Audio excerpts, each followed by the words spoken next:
One of the greatest obstacles to crafting health and wellness is identifying and controlling inflammation. It's at the core of all complex and chronic diseases, and it's the driving mechanism that underlies the most common symptoms that people like you struggle to overcome. Join us as we explore cutting-edge science and research to give you the information and tools you need to create the quality of life you want and deserve. And now, here is the host of Inflammation Nation, Dr. Stephen Noseworthy. So in the last episode, we talked about how 80% of chronic inflammatory diseases are related to diet and lifestyle, and how asking the conventional medical system to help with fixing those problems it's not a great idea because the system's not designed to address root causes. It's primarily designed to either alleviate symptoms or say to dominate physiology to create an end result. So here's an example. And I hope that by picking specific examples, I don't make you think that this doesn't apply to you if you don't struggle with whatever comes next. I'm using examples to just illustrate concepts and principles that are broadly applicable across a wide variety of health issues. So, for example, I'll probably talk about insulin resistance. It's just an easy example to illustrate these concepts. And so if you don't have that, that's okay. Just listen for the big idea in the example, not to the specific example itself. All right, so let's look at the problem of insulin resistance, which is the underlying mechanism that allows people to trend from early stages of high blood sugar towards prediabetes, or what's commonly called metabolic syndrome, and then ultimately into type 2 diabetes. Now, we know that type 2 diabetes is a diet and lifestyle problem. And that's one of the things that distinguishes it from type 1 diabetes, which in most cases has an autoimmune etiology or cause. But with type 2 diabetes, basically, if you're genetically predisposed to that, because there are genes that can predispose you to it, which is why we tend to see these problems in families. But if you're genetically predisposed to this, and you adopt a diet and lifestyle that has a negative impact on these specific genes, then you end up with this problem of high blood sugar. And the worse it gets, the more we move from a case of, say, simple insulin resistance to full-blown metabolic syndrome or prediabetes, and then with a probability of that going into full-blown type 2 diabetes. Now, there's two things that are important here. First, the genetic predisposition that I mentioned. Usually when someone hears the term or the phrase genetic or genetic predisposition, they say, okay, well, that's genetic. That means that it's permanent, it's inescapable, it's an unchangeable fact of life. But here's what you need to know about genes and genetic predisposition. If you look at your entire genome, your genetic blueprint, only about 7%, the numbers vary depending on the studies that you look at or who you're listening to, but it's all around the same goalpost. But only about 7% of your genetic blueprint is written in stone, so to speak. Only 7% of your genes are these like dominant traits that once you have them, and that's just the way it is. And think of things like your height or even your eye color, for example. Now, there are some rare circumstances sometimes associated with diseases where eye color can change in an adult. But for the most part, like once you have green eyes, you've got green eyes. Once you've got blue eyes, you've got blue eyes. And any change from that usually is not a great sign. So 7% of genes are, let's say written in stone.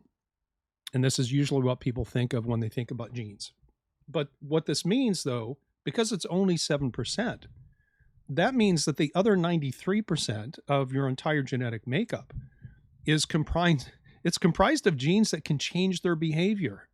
We call that genetic expression. So how a gene behaves. Think of a light switch as either being on or off, or if it's like a rheostat, like an adjustable dimmer switch for a light, you can tune it a little way up and a little way down.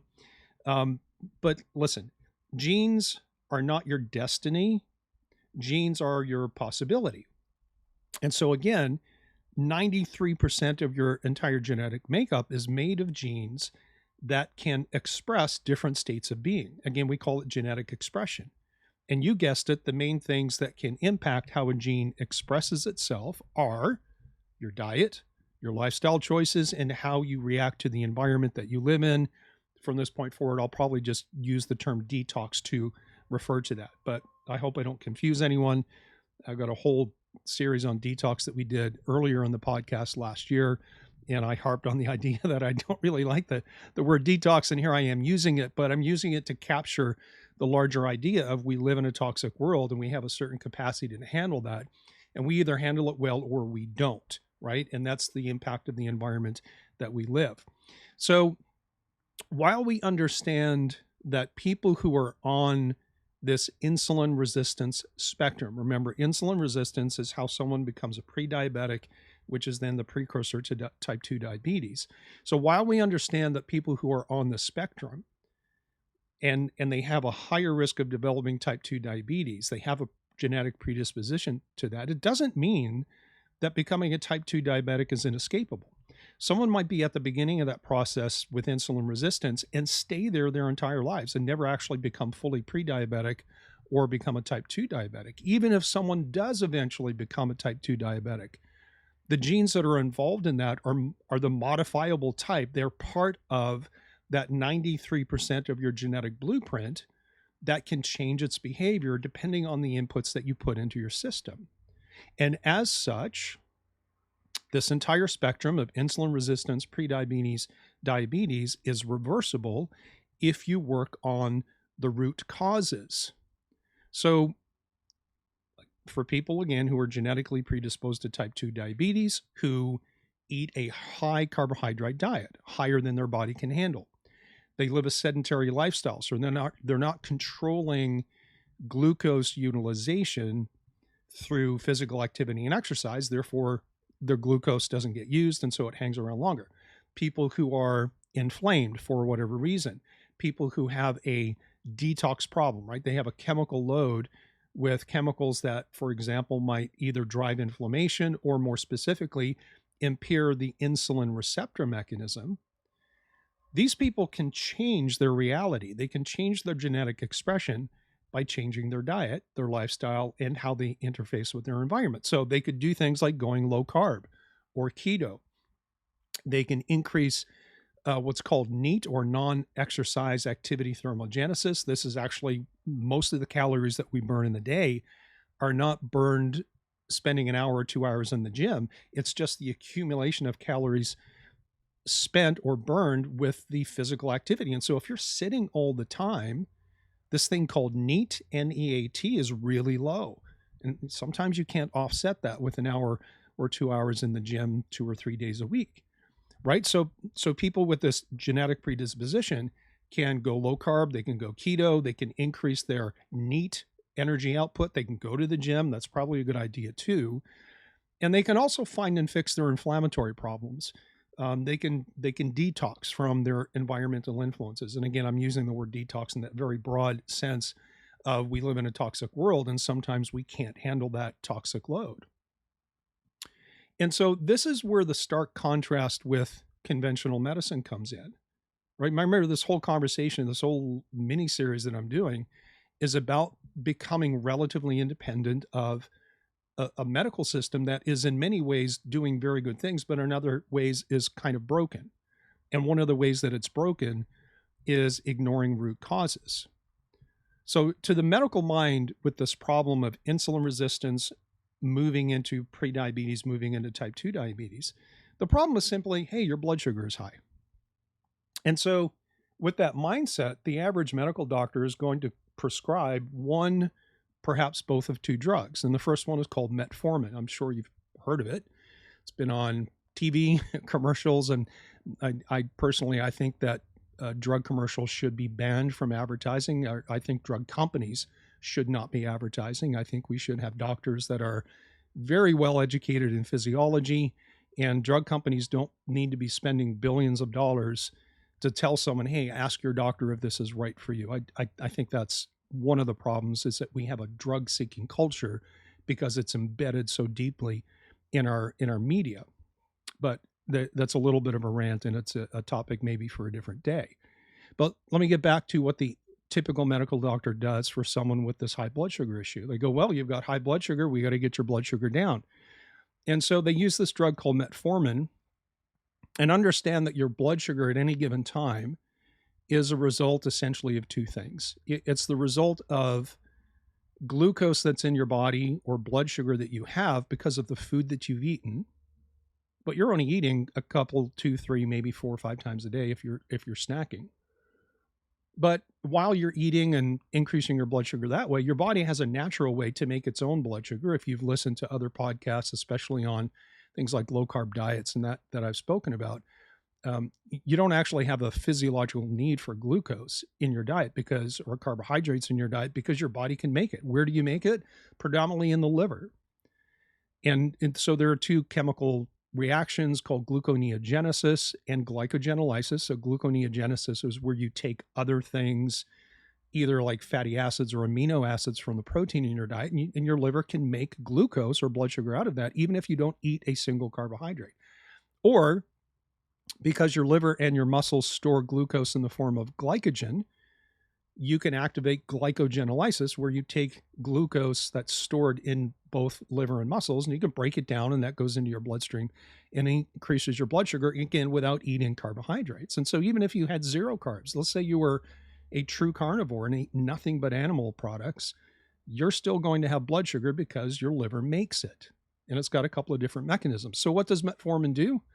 Well, it impairs the ability of your liver to make glucose through these two different pathways. And so as a result, taking metformin without changing any other inputs into the system, without modifying the diet, without increasing exercise, and so on, metformin allows your blood sugar to come down by impairing a normal physiological process.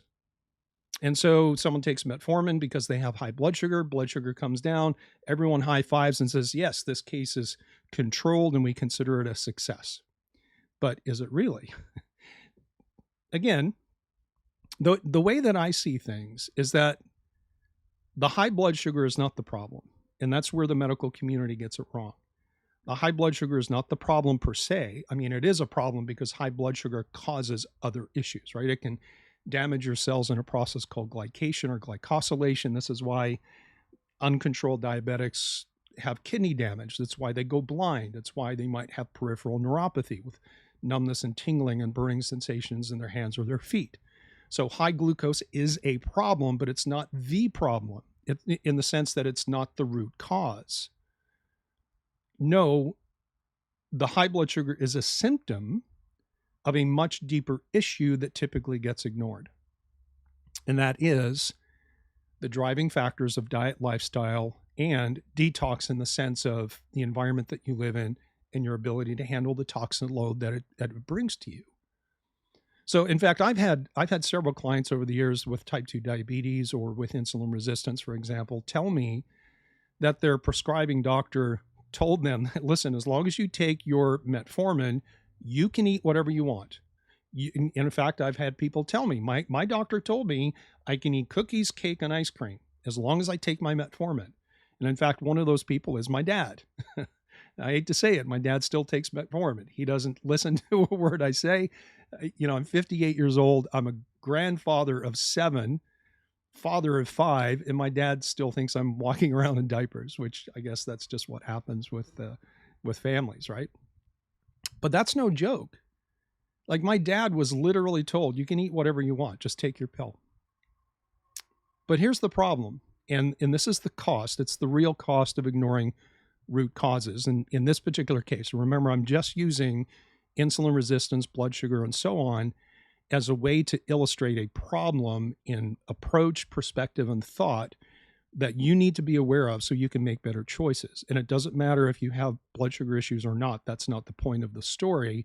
The point is to illustrate root cause versus chasing symptoms. So again, here's the real problem and the cost of ignoring root causes in this context of these blood sugar problems. Since most people being prescribed metformin continue to eat a lot of unfavorable carbohydrates, they continue to live a sedentary lifestyle, they continue to ignore the toxin load that they're under, over time, the metformin stops working. because these other inputs into their system become their dominant physiology again. And so what do the docs prescribing metformin do? Either increase the dose, or at some point they go, well, this isn't working. We either need to switch to or add insulin. Insulin. Now, I can go down a deep rabbit hole on this one, but let me say this for now. This mechanism of insulin resistance that leads into type 2 diabetes is not just a problem of high blood sugar, but a deeper and more menacing problem of high insulin. That's the real problem that needs to be fixed. And it's fixed by changing the inputs of diet, lifestyle, and chemical load or toxin load. And this is where faulty genes come into play. But before I go to that, let me say this one thing.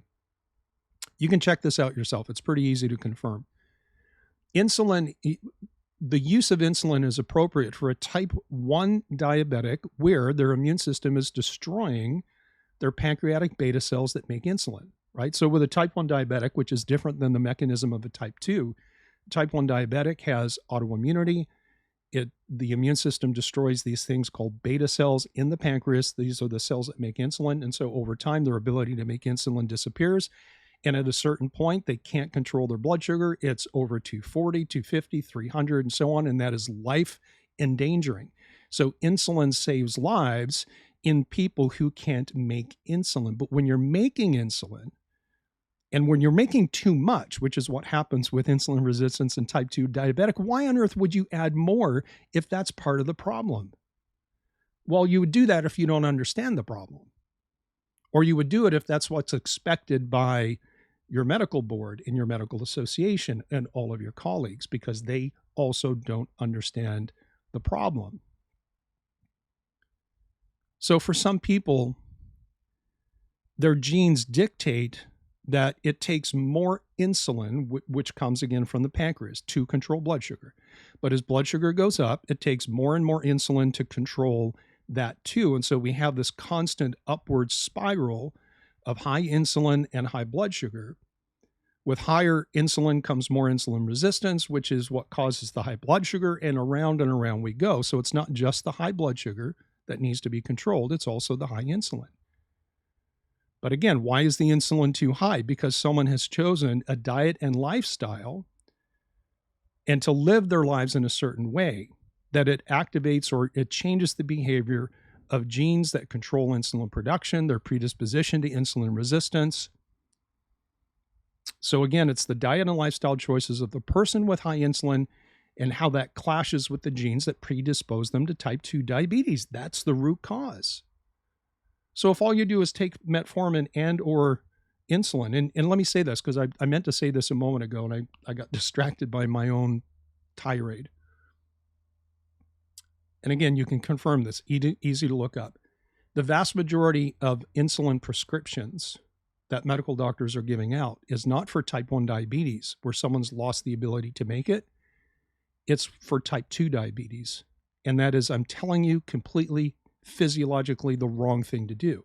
It's actually compounding the problem. You might see a short-term control, but that will come back and bite you in the you know what. High insulin is the problem.